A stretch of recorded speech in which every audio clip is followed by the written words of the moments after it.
Hmm. I'm not exactly sure who's going to show up this episode. No idea.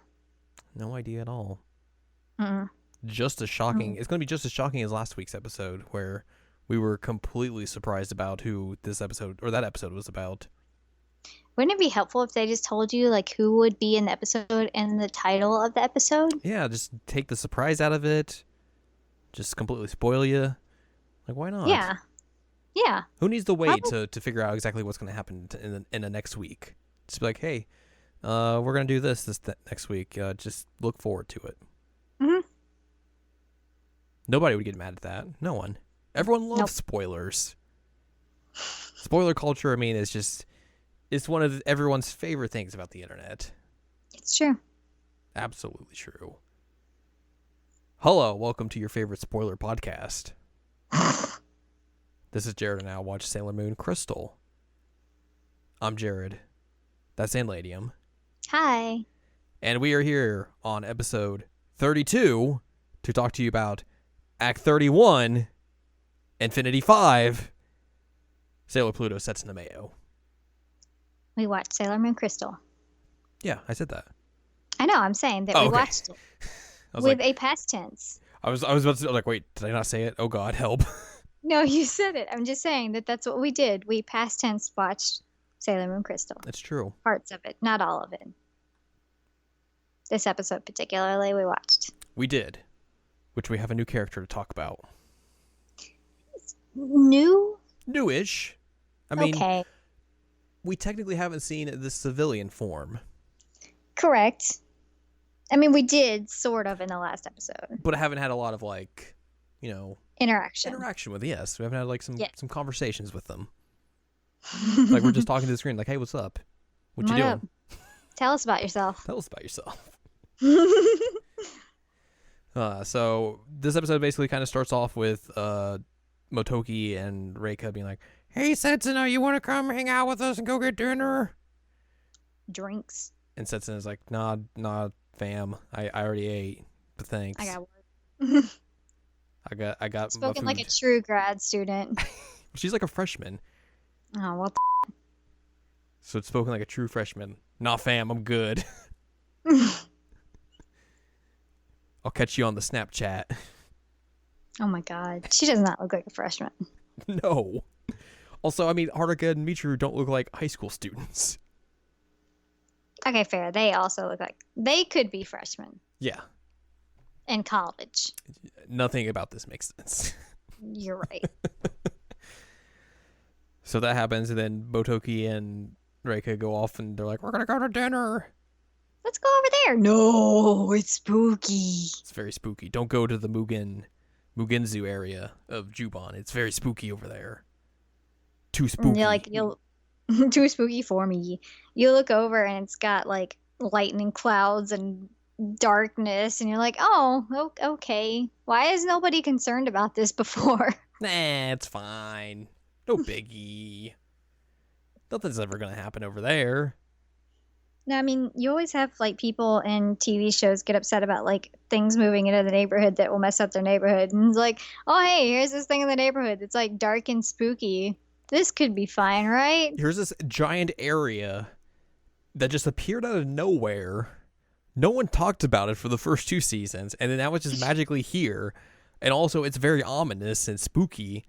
So now it's a big threat, even though like for the first 2 seasons it was probably there too, you would think, unless it just randomly just like plop, sprouted out of nowhere, like, oh, here's 3 giant buildings. Yeah. What's up? Yeah, don't get drinks over there apparently because it's spooky. Don't get drinks over there. Go to the arcade and get drinks. Can you drink at the arcade? I don't know. Motoki like runs it, so he could do whatever the he wants. It's true. There is like a secret base underneath it. True. So like, I guess this version of him doesn't know that, but still. True. Other stuff happens in this episode. A few things. The Chibi-Usa learns about, or she brings her Holy Grail or Purity Chalice to school with her. Yeah, and like the one little boy you find out has a crush on her. Mm-hmm. Which he's like, I just like hanging out with you. It's all right. I made this Sailor Moon pencil holder for you. which by the way is great. He did a Yeah. fantastic job. Yeah. Like, I'm really, really impressed, child. I You was must like her a lot. I was reading the first edition of the Sailor Moon short stories, and like the first three like mini chapters in that are basically based around Chibi-Usa being at school, and like they really make that kid out to be just like they're like, he just picks on girls all the time. He's such a jerk. Welp. But in here, he's just like, whatever. He has a crush. He does. Also, Chibi-Usa's friend still looks like she just has big head mode enabled. Yeah, it's creepy. It's really creepy. It's She looks very- like she's got like a tiny adult body and like I don't know. It's so weird. It's bad. Hey, I mean, this is gonna shock you. There's bad character design in this show. Yeah. Wow. Imagine that. Who'd have thunk? So the teacher's like, good job making these items. Why don't you give them away to someone you really care for, like your parents or someone you're friends with or someone, I don't know, someone cool. Chibi-Usa's like, she gets the Sailor Moon pencil holder from that dude, and she's like, I'm going to give mine to Hotaru. It was funny because his whole situation, like, who do I give it to? You can't give it to Usagi, you can't give it to Mamoru because y'all worked on it together. So give it to this other person. Yeah. Which I actually like how I think this episode kind of really puts into place how like Usagi and Chibi-Usa are like now friends compared to last season. Because like they're very cool with each other, and it's such a relief to see instead of them just like bickering and arguing all the time. Being Yes. yeah. So like Chibi-Usa brings that home. She's like, or Usagi comes home first, and then Chibi-Usa's like leaving. She's like, I'm going to Otaru's. And Usagi's like, oh, I'm coming with you. And Chibi-Usa's like, oh, okay. All right, sure, whatever. Yeah, there's a lot of character development in this season at least. Yeah. And then like you said, like they get there and Usagi's like, why are you giving it to her? Why wouldn't you give it to like Mamo? And Chibi-Usa's like, but you both worked on it. That would be rude to give it to just one of you. And Usagi's like, oh, you make a lot of sense. That's cool. I get it. But I gotta pee really bad. I gotta pee really bad. Hotaru was like, I can't accept this because people you care for worked on it. So you should keep it and think of them. Also, we get a lot of Hotaru development of her being like very spooky and mysterious, where like she's getting bullied at Mugen Academy, and then like some jerk girls are like, I'm gonna step on your pencil holder, and then Hotaru's like, crunch. And they're like, oh, we gotta go, bye. We're not gonna mess with you anymore. We're not gonna mess with you. That's it. And then while she's hanging out with Chibi-Usa, like she gets like another sickness attack, and then tries to reach out for Chibi-Usa's legendary silver crystal, trademark, copyright. And it's like, what if I get the legendary silver crystal? Yeah, she goes spooky. And then she's like, huh, what what did I do? I'm sorry. Help, please. Usagi in the meantime is going to the bathroom and then trying to explore the laboratory where Hotaru and Professor Tomoe live. And You mean Hawk Moth? Sorry, what? You mean Hawk Moth? Yes, exactly. And then Professor Tomoe like finds Usagi and places her hand on his hand on her shoulder. She's like, "Oh, that's cold." She's like, I really had to pee. Sorry, I had to pee and I got He's lost. like- Oh God, help! He's like, oh, okay. Yeah, she says that his hands are like hard and cold. And she mentions that she didn't think he was human. Maybe he's made of stone. Maybe. Key things to think about as we move through this through the season. Meanwhile, He's actually a refrigerator. it's true. Yeah, he's I a know. refrigerator. I know. This is our spoiler podcast. I forgot to tell you, but yeah, he's a refrigerator. Mhm. The big shocker. The evil refrigerator. Is this also the episode where him and Kaolinite go and meet up with Master Pharaoh 90? The bad thing is we just watched this and I don't remember. Yeah, that's true. It's either this episode or the last episode, they do meet up with Master Pharaoh 90, and Master Pharaoh 90 is like, the tower on crystal is weakening. What the dudes?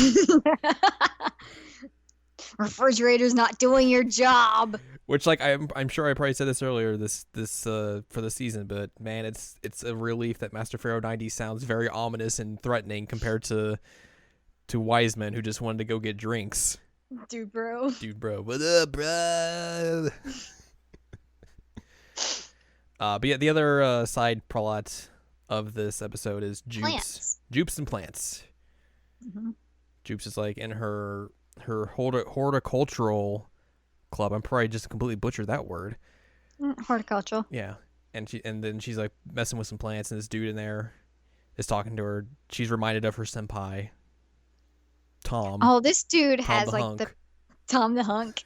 This guy has a crush. True. And he's like, "Oh, hey, have you heard this new plant that's out there? It's like called Tulum. It's real low maintenance. It doesn't need water. It's real popular." And Jupes is like, that's interesting. And she's walking with everyone else. They walk by this plant store, and there's a big display of this Tulum plant. And she walks by, and then she like runs back and is like, Was this the part where she's like, "Oh man, we almost sold out of these," and she has like an entire display yeah. of them? the clerk comes out like, "You're real lucky. You came here at the right time. These have been selling out." And it's like, "Yo, you got like 4 shelves full of this plant. I think you're good." That made me laugh. So Jupes buys one of those. She learns that it's from a girl from Mugen Academy who made it. That's so not suspect. yeah, she's like, well, that makes it suspect. I should probably definitely have this then.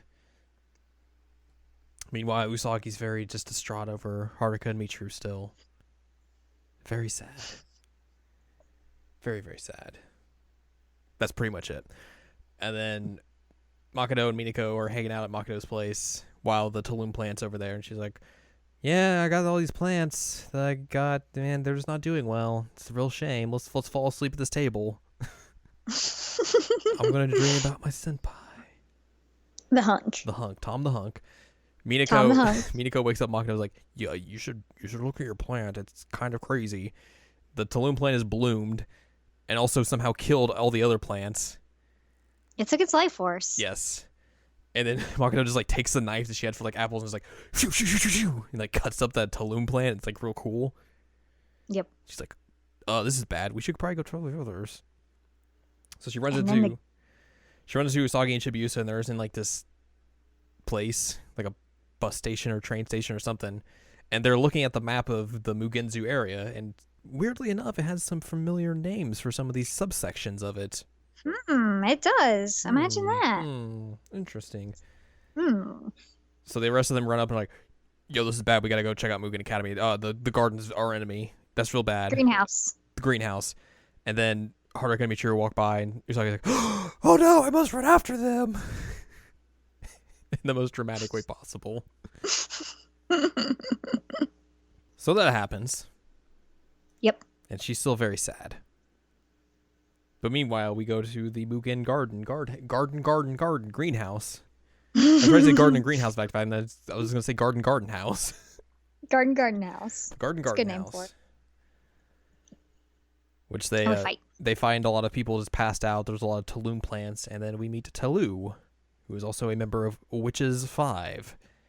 She's like, "Haha, I have all these plants. I'm going to take your life force. Haha, I've taken some of your life force. You are now weak. Haha." But everyone transforms, and it's A-okay. Until they all get beat up. Yeah, I mean, the one attack that's pretty much killed everybody so far fails via Usagi. And then, like, you think that Chibi-Usa is gonna do it because she's like, "Mommy, give me power," and she gets a new rod, and she's like, "I'm gonna do the move," and then it gets sucked up. You're like, "Oh, well, what was the point of that then?" It's so weird seeing Pink Sugar Heart Attack actually be, or like look like an effective move in Crystal, and I guess in the manga as well, because in the original anime, it's just a gag. Oh. Like, it really doesn't do anything. Like, it'll hit people, but it's basically just an annoyance. Well, it didn't do anything here. I mean, true. Everyone, and then, yeah. Mamoru, slams to the glass like a cool dude and then does nothing. Well, before that as well, he's just in the middle of the street where, all this wind's pecking up, and he's like, "Something happened. Someone's awakened." Because we also see Setsuna in the ground, and she's like, "Oh, the Tolu plant's taking my energy. Help." And then, cuts to Haruka and Michiru, and "Someone we know is in danger. Is it an ally?" And then Setsuna has her reawakening. Dum dum dum. Dum dum dum. And also, they're all naked. Yeah, that was really annoying. Like, I know that I've mentioned that I don't like the fact that everybody's naked in the intro because there's just random nudity all the time in the intro. And then, like, we get to this part and all three of our new characters are just naked inexplicably. And I'm like, why? It makes no sense. Ugh, There's it no reason doesn't. for it. There's really not. It doesn't make any sense. And considering that, like, I don't know, this is supposed to be kind of like a girl power type show. And it's like, why are we sexualizing them? That's a good question. I don't know. It's interesting because I was just reading an article, side point, that whenever women in video games are supposed to be like strong and competent, the more likely they are to be more sexualized Hmm. in order to be more palpable to other audiences. That makes sense. So I'm wondering if it's the same thing here. I bet that would make that would probably be at least partially the reason, I would assume. Yeah. Considering all the controversy from the first 2 seasons and all this, so they probably thought they had to do something to get more of an audience, I guess. I don't know. It's dumb.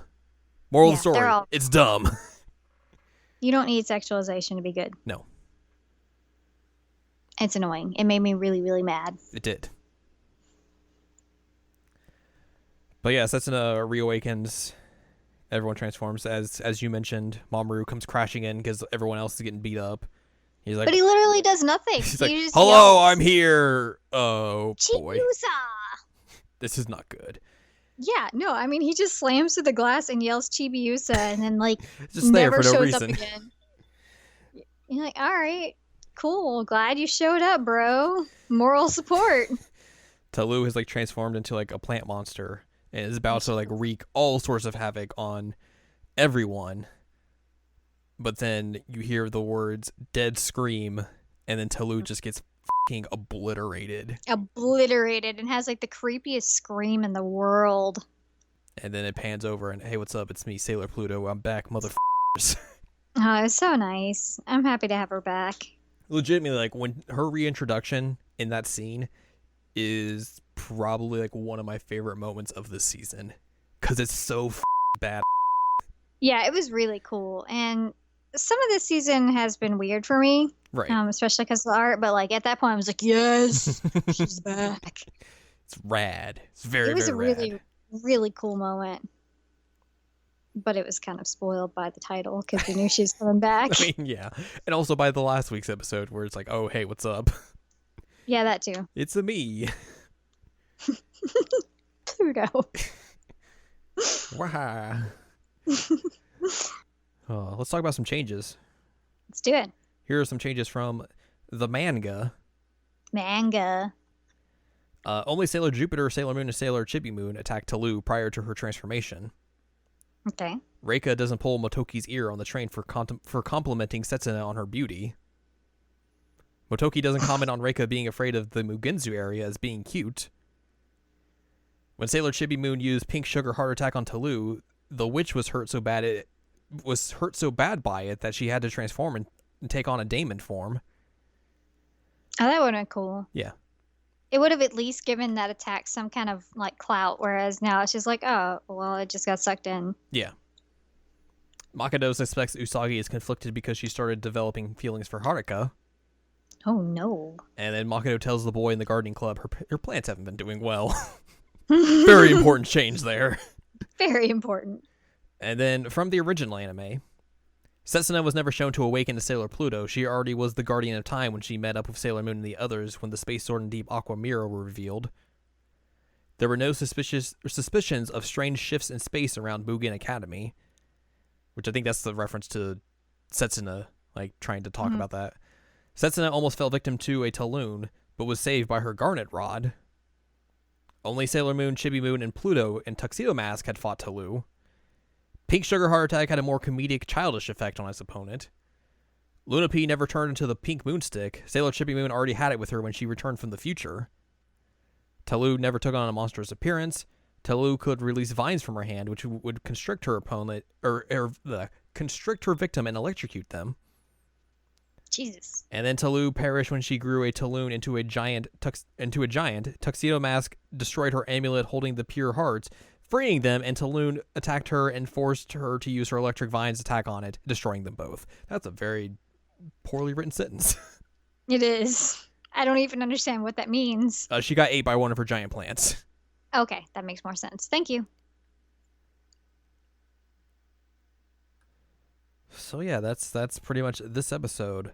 Next time, for episode 33, we'll be discussing Act 32, Infinity 6, Three Guardians. We got some big reveals happening next episode. We will finally understand the mission that the outer Guardians are on, Pluto, Uranus, and Neptune. Oh, I'm excited. And also we get to finally see that weird, or not the weird line, but how the English dub handles the Uranus is not man nor woman line. Okay. Which I'm very, very curious about. It should be interesting. Yeah. So yeah, look forward to that. There's gonna be there'll be a lot to talk about, most likely, as we get through that episode. And more reveals, and we just continue to make our way through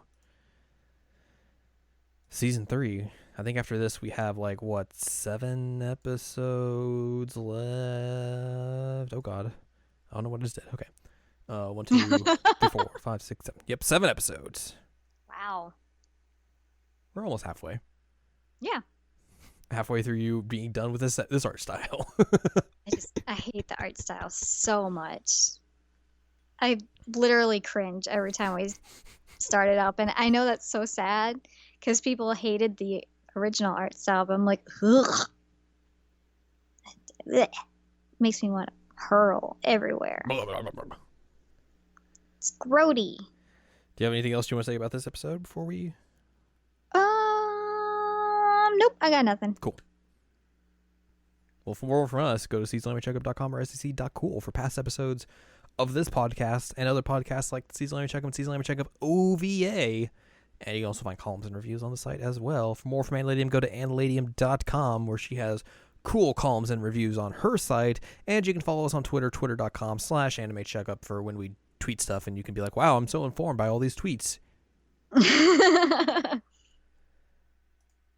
So next time, big reveals. And there's 3 Guardians.